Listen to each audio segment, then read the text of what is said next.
Ya, Bodo Glimt baru aja nyingkirin Inter dan melaju ke 16 besar Liga Champions. Siapa sebenarnya tim kuda hitam ini? Kok bisa mereka mengguncang Eropa, bahkan sebelumnya juga ngalahin Atletico dan City?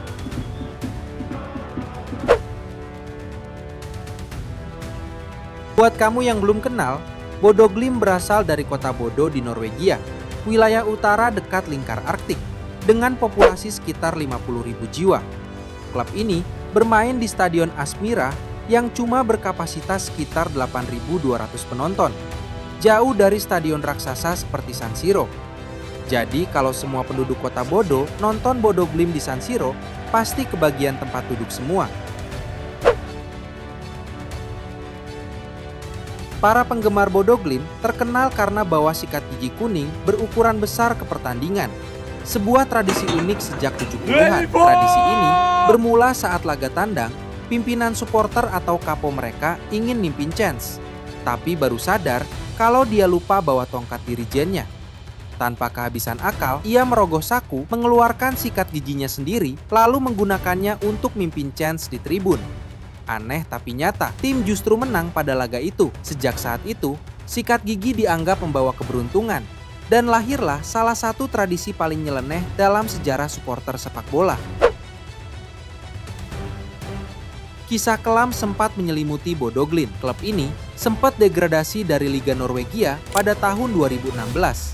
Tak hanya itu, pada 2010, Bodo Glimt benar-benar berada di ambang kebangkrutan. Para pemain bahkan sempat berbulan-bulan gak digaji. Warga Bodo turun tangan. Mereka ngumpulin botol bekas untuk ditukar uang deposit. Para nelayan menyumbangkan ikan untuk dijual demi keuntungan klub. Tim handball lokal menyumbangkan pendapatan tiketnya. Dan penggalangan dana besar diumumkan lewat radio setempat. Di garis depan gerakan ini berdiri Runar Berg, legenda klub sekaligus paman dari gelandang bertahan mereka saat ini, Patrick Berg.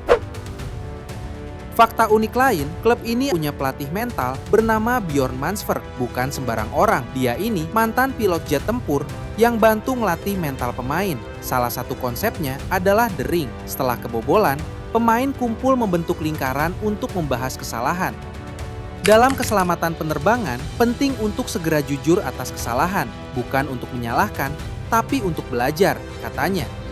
Selain itu, untuk mengelola rasa takut atau cemas, para pemain Glimt rutin berlatih meditasi sebelum sesi latihan. Entah mereka unggul 5-0 atau tertinggal 0-1. Cara ini yang bikin mereka nggak panik, bahkan saat menghadapi raksasa-raksasa Eropa. Walau sempat krisis finansial, salah satu kunci kebangkitan dari Bodo Glimt adalah transfer pemain. Mereka menjalankan strategi Moneyball, mencari pemain-pemain yang diremehkan, nggak terkenal, atau spesialis cedera. Contohnya Erik Botheim dilepas oleh Rosenborg BK karena dianggap udah cukup bagus. Di Glimt, dia diperbaiki, tampil luar biasa, termasuk saat menghancurkan AS Romanya Jose Mourinho tahun 2021 dan dijual dengan harga ratusan miliar.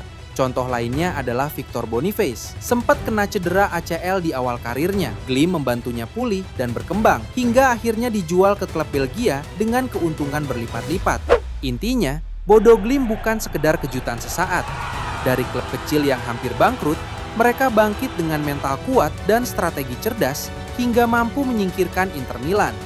Di babak 16 besar, mereka akan menghadapi antara Manchester City dan Sporting Lisbon.